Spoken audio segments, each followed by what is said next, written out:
Director, Hyderabad house. पिछले साल जो हमने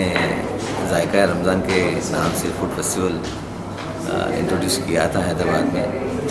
उस फेस्टिवल में काफ़ी लोग आए थे और बड़ा ओवरवेलमिंग डिमांड रहा। इस साल उस सक्सेस को देखते हुए हम इस मरतबा ओल्ड सिटी में खिलवत ग्राउंड में